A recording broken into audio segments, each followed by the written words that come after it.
Hi friends, welcome back to our YouTube channel Your Easy World. ഇന്ന് ഞാൻ ഇവിടെ ഉണ്ടാക്കാൻ പോകുന്നത് ബ്ലാക്ക് ഫോറസ്റ്റിന്റെ ബേസ് എങ്ങനെ വളരെ എളുപ്പമായി ഉണ്ടാക്കാം എന്നുള്ളതാണ്. So, let's go to the video.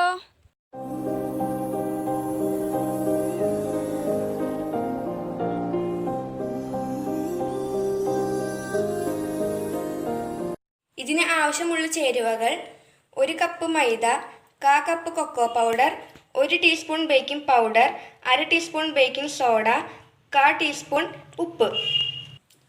ഈ 5 ചേരുവകൾ ഞാൻ ഈ അരിപ്പയിൽ ഇടുകയാണ്.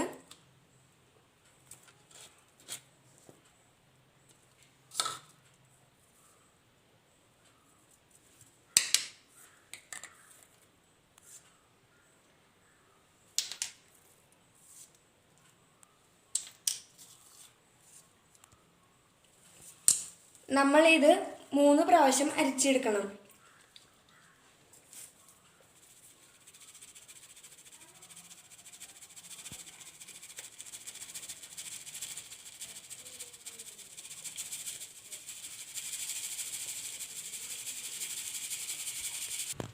ഇപ്പം ഞാൻ കാണിച്ചിരിക്കുന്നത് 3 പ്രാവശ്യം അരിച്ചെടുത്തേക്കുന്ന ചേരുവകളാണ്. കേക്കും റെഡിയാക്കിയിട്ടുണ്ട്. ഇതെങ്ങനെ ചെയ്തതെന്ന് ചോദിച്ചു കഴിഞ്ഞാൽ കുറച്ച് ഓയിൽ ഒഴിച്ചിട്ട് എല്ലായിടത്തും സ്പ്രെഡാക്കി അത് കഴിഞ്ഞിട്ട് കുറച്ച് മൈദ തൂവിയതാണ്.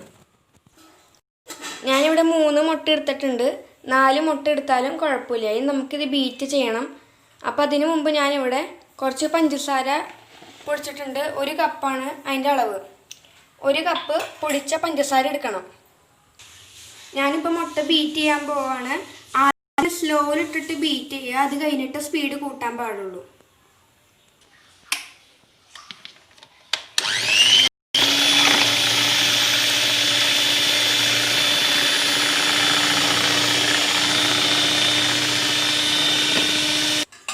ഞാനിപ്പോൾ മുട്ട ബീറ്റ് എടുത്തിട്ടുണ്ട്. ഇങ്ങനത്തെ ഒരു കൺസിസ്റ്റൻസിയാണത്.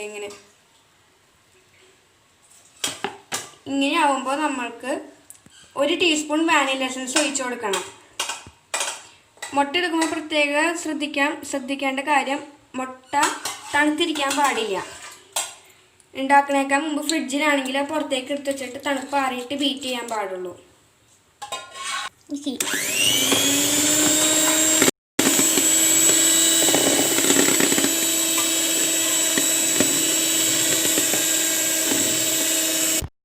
ഇപ്പോൾ ഞാൻ ബീറ്റ് ചെയ്ത് എടുത്തിട്ടുണ്ട്. ഇപ്പോൾ ഇങ്ങനത്തെ ഒരു കൺസിസ്റ്റൻസി ആണ്.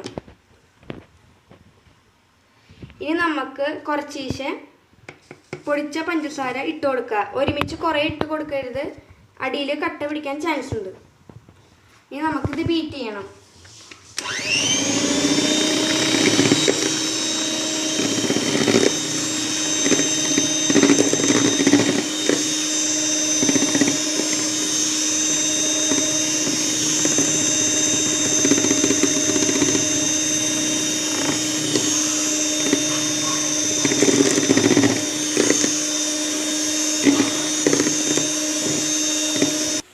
ഇപ്പം ഞാൻ പഞ്ചസാരയും ഇട്ടിട്ട് ബീറ്റ് ആക്കിയിട്ടുണ്ട്. ഇനി നമുക്ക് ഇതിനകത്തേക്ക് ഓയിൽ ചേർക്കണം. ഞാൻ 1/4 കപ്പ് ഓയിൽ എടുത്തിട്ടുണ്ട്. ഇനി നമുക്ക് ബീറ്റ് ചെയ്യാം. ഞാനിപ്പോൾ ഇതിനകത്ത് ഓയിൽ ഒഴിച്ച് ബീറ്റ് ചെയ്യാൻ പോവാണ്. ബീറ്റ് ചെയ്യുമ്പോൾ 30 സെക്കൻഡിൽ കൂടുതൽ ബീറ്റ് ചെയ്യാൻ പാടില്ല. ഓവർ ബീറ്റ് ആയി കഴിഞ്ഞാൽ കൺസിസ്റ്റൻസി തെറ്റിപ്പോവും. ഓയിൽ ഒഴിച്ച് ബീറ്റ് ചെയ്തെടുത്തിട്ടുണ്ട് കേട്ടോ. ഇതാണ് കൺസിസ്റ്റൻസി. ഇനി നമുക്ക് ഡ്രൈ ഇൻഗ്രീഡിയൻസ് കുറച്ചായിട്ട് ബീറ്റ് ചെയ്തതിൽ ചേർത്ത് കൊടുക്കാം.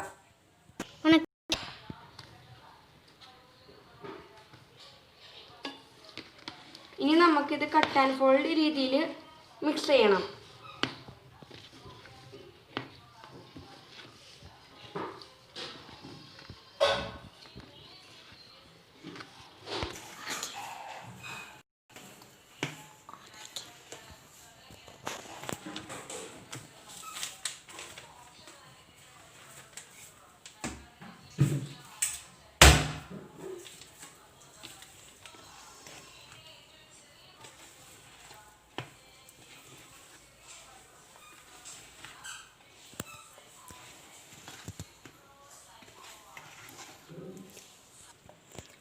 കട്ട് ആൻഡ് ഫോൾഡ് രീതിയിൽ സ്പാച്ചിൽ വെച്ചിട്ട് ഇളക്കിയിട്ടുണ്ട്. ഇനി നമുക്കിത് ഇപ്പം ഞാൻ ഇളക്കി വന്നപ്പോൾ കുറച്ച് തിക്കണം. അപ്പോൾ ഇത് നമുക്ക് കുറച്ച് ലൂസാക്കണം. അപ്പോൾ അതിന് ഞാൻ ഇവിടെ കോഫി മിക്സ് റെഡിയാക്കിയിട്ടുണ്ട്. ഇത് 4 ടീസ്പൂൺ ചൂടുവെള്ളത്തിനകത്ത് ഒരു നെസ്കഫേയുടെ പാക്കറ്റ് ഇട്ടതാണ്. അതുപോലെ തന്നെ ഞാൻ ഇവിടെ ചോക്ലേറ്റിൻ്റെ മിക്സ് കൂടെ റെഡിയാക്കിയിട്ടുണ്ട്. ഇപ്പോൾ പറഞ്ഞ പോലെ തന്നെ 4 ടേബിൾ സ്പൂൺ പാല്, അതിനകത്ത് ഗ്രൈൻഡ് ചെയ്തിട്ടുള്ള ഡാർക്ക് ചോക്ലേറ്റ് ഇട്ടതാണ്. ചൂട് പാലിനകത്ത് ഇട്ടപ്പോൾ അത് മെൽറ്റായി. അപ്പോൾ അതാണ് ഇവിടെ റെഡിയാക്കി വെക്കണം. ഇപ്പോൾ നമ്മളുടെ ബാറ്റർ കുറച്ച് തിക്കാണ്. അപ്പോൾ നമ്മൾക്ക് ചോക്ലേറ്റിൻ്റെ മിക്സും കോഫി മിക്സും കൂടെ ഇച്ചിരി ചേർത്തിട്ട് നമുക്ക് റിബൺ കൺസിസ്റ്റൻസി ആക്കണം.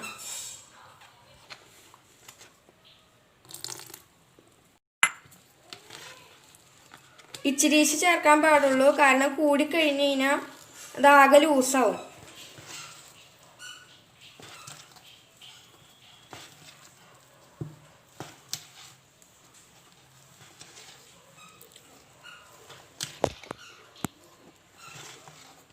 ഇപ്പം ഞാൻ കുറച്ച് ചോക്ലേറ്റിൻ്റെ മിക്സ് കൂടെ ഇച്ചിരീശ് ചേർക്കുന്നുണ്ട്.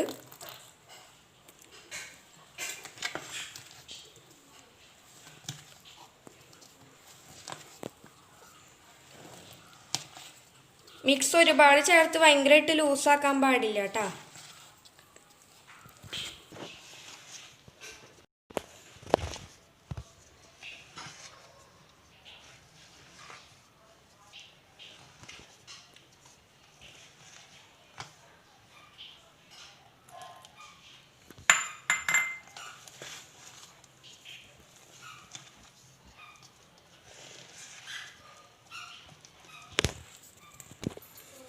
ഇപ്പോൾ ഞാൻ 2 മിക്സും ഇത്തിരീശ് ഇട്ടിട്ട് ഡ്രൈ ഇൻഗ്രീഡിയൻസും ഇട്ടിട്ട് ഞാനിപ്പോൾ റിബൺ കൺസിസ്റ്റൻസി ആക്കിയിട്ടുണ്ട്.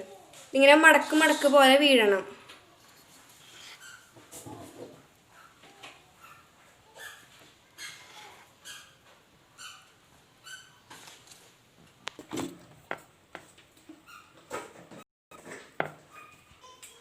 ഞാനിപ്പോൾ ഇവിടെ ഒരു ബേസ് എടുത്തിട്ടുണ്ട്. ഇനി നമുക്കിത് ജസ്റ്റ് ചൂടാക്കാം.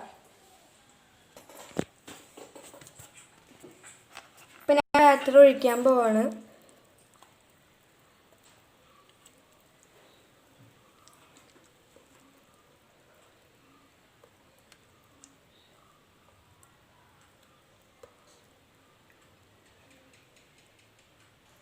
ഇപ്പം ഞാൻ എല്ലാവരും ഒഴിച്ചിട്ടുണ്ടെങ്കിൽ നമുക്ക് ടാപ്പ് ചെയ്ത് കൊടുക്കണം, കാരണം ഇവിടെ നടുക്ക് എയർ ബബിൾസ് ഉണ്ട്. അപ്പം ടാപ്പ് ചെയ്താൽ ആ പോവും.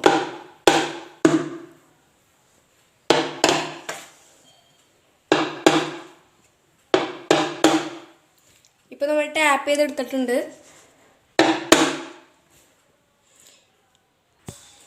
ഞാനിപ്പോൾ ഇത് മൂടി പോവാണ്. പിന്നെ നിങ്ങളുടെ സോസ് പാനിൽ ഇങ്ങനത്തെ ഒരു ഹോളൊക്കെ ഉണ്ടെങ്കിൽ അത് വല്ല സെലോ ടേപ്പോ അല്ലെങ്കിൽ ടേപ്പ് എടുത്തിട്ട് ഒന്ന് സ്റ്റിക്ക് ചെയ്തേക്കുക. കാരണം ഉള്ളിലുള്ള ആവി പുറത്തേക്ക് വരാൻ പാടില്ല. അതായിരുന്നു ഞാനിവിടെ സെലോ ടേപ്പ് എടുത്ത് ഒട്ടിച്ച് വെച്ചിട്ടുണ്ട്. ഇപ്പോൾ ബേസ് ജസ്റ്റ് ചൂടായിട്ടുണ്ട്. ഇനി നമുക്ക് സോസ് പാൻ എടുത്ത് വയ്ക്കാം. സിമ്മിലാണ് ഇടേണ്ടത്. 35 to 40 minutes ആണ് ഇത് വേവാനുള്ള ടൈം. അതിന് മുമ്പ് എടുത്ത് തുറന്ന് നോക്കാൻ പാടില്ല. തുറന്നു കഴിഞ്ഞാൽ എത്രത്തോളം മുന്തിയോ അത്രത്തോളം താഴ്ന്നു പോകും. ഇപ്പം ഞാൻ സിമ്മിലിട്ടിട്ടുണ്ട്. ഇനി 35 to 40 minutes കഴിഞ്ഞാലാണ് തുറക്കാൻ പാടുള്ളൂ. ഇപ്പം 35 minutes കഴിഞ്ഞിട്ടുണ്ട്. നമുക്ക് ഓപ്പൺ ആക്കി നോക്കാം. ഇനി നമുക്ക് ഞാൻ ഇപ്പോൾ എടുത്തേക്കുന്നത് ഒരു ബാംബൂ സ്റ്റിക്കാണ്. കത്തിയും കൊണ്ടായാലും കുത്താം. ഇങ്ങനെ കുത്തി നോക്കിയിട്ട് ഒന്നും ഒട്ടിപ്പിടിച്ചിട്ടില്ലെങ്കിൽ നമ്മളുടെ കേക്ക് ബേക്കായി എന്നാണ് അർത്ഥം. അപ്പം നമുക്ക് ഓഫ് ചെയ്യാം. ഇനി നമുക്കിത് ചൂടാറാൻ അനുവദിക്കണം. ചൂടാറാണ്ട് പുറത്തുനിന്ന് എടുത്തു കഴിഞ്ഞാൽ ആകെ പൊടിഞ്ഞു പോകും. നമ്മുടെ കേക്ക് ഇപ്പോൾ ചൂടാറിയിട്ടുണ്ട് കേട്ടോ. ഇപ്പോൾ നമ്മുടെ ബ്ലാക്ക് ഫോറസ്റ്റ് കേക്കിൻ്റെ ബേസ് ഇവിടെ റെഡി ആയിട്ടുണ്ട്.